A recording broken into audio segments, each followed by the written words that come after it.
Here is another adorable perspective from the past. Everybody has a shark in them. Don't say that you are a vegetarian or you didn't have a shark in your meal. What I mean is that we humans share some interesting characteristics with sharks. Presuming that you know little about them, let's start by knowing more about sharks. On TV, I was watching a sea diver share his experience with sharks. Unlike what we see in movies, sharks aren't as aggressive, so he usually wouldn't have much trouble videotaping them. But on a certain day, he noticed that a shark is coming too close to his comfort zone.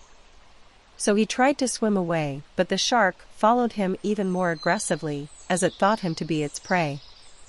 He realized that he is grabbing too much attention from the shark. So he stopped flailing his limbs more than necessary and swam away, eventually losing the shark with his experience. Phew! Close call. Here is another one. Sharks have a peculiar habit of biting things to find out what it is. If the sharks find it edible, they are going to munch on their prey to the very last bone. But if it's inedible, it will be left alone. Biting things to know what it is. Interesting, isn't it? It is a good thing that we humans are not the same, else it would be like, "Hey buddy, I want to know about you." "Sure. Have a bite." Ha ha ha.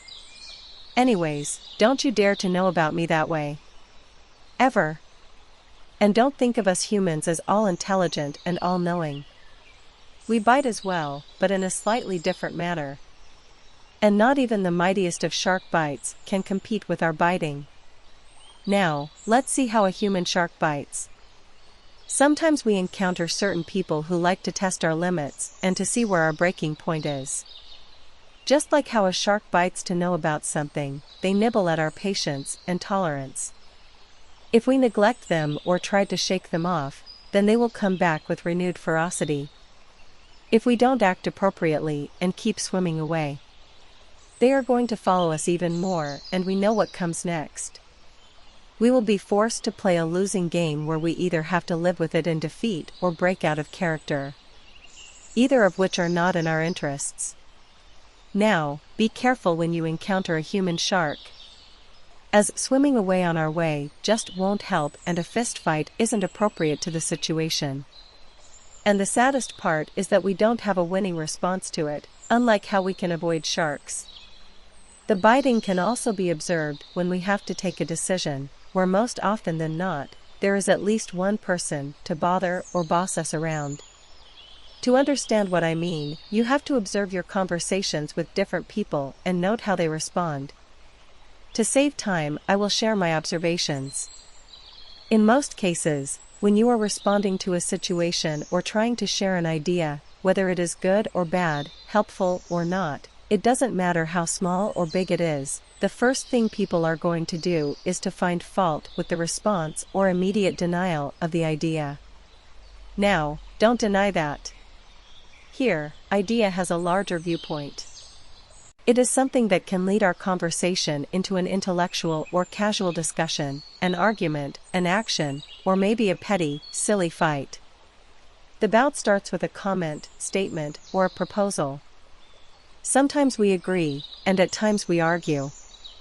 We are going to talk about the topic until we are satisfied with the explanation from the one who proposed it.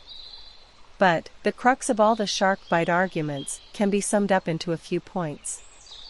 Both parties have the same idea, but they express it differently and argue over it instead of accepting what the other person is saying. Sometimes we just don't want to agree with the other person and keep on talking. Sometimes people just want to have the last word.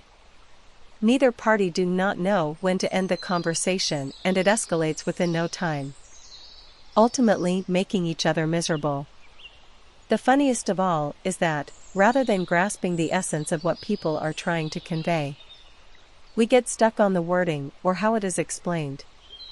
All of this is to test if our statement is solid and inedible. If it is, people will leave it at that.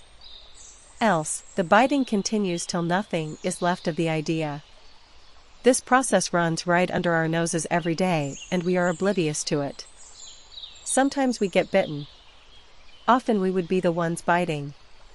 But it is not like biting is bad altogether. It has advantages in a way and disadvantages as well. All I am saying is that we need not have to bite always. I know that you are not going to leave me without disclosing the ins and outs of it. So I will quote the advantages and disadvantages that I can think of. The advantages are that there is a massive scope for finding flaws in the proposed idea, the possibility for upgrading the idea, and improved chances for new ideas.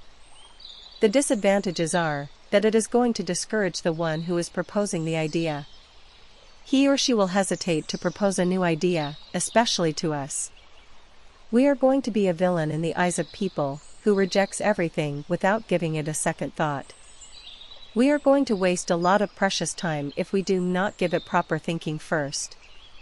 So, to avoid misunderstandings, it is very, very, very important to know whom to bite, how to bite, when to bite, where to bite, and when to stop biting.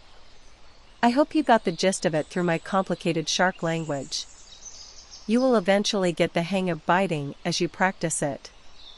Bite with caution. Practice diligently. Hasta la vista. After going through this, it felt adorable yet vague. Maybe it was with time that I lost my clarity of thought regarding the topic.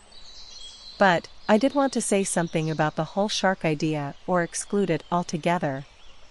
Then again, I felt that I am falling into the chasm of neglecting the essence of my ramblings and chasing after how I had explained it. So, I let it be. Is this how it feels to be defeated by our own argument?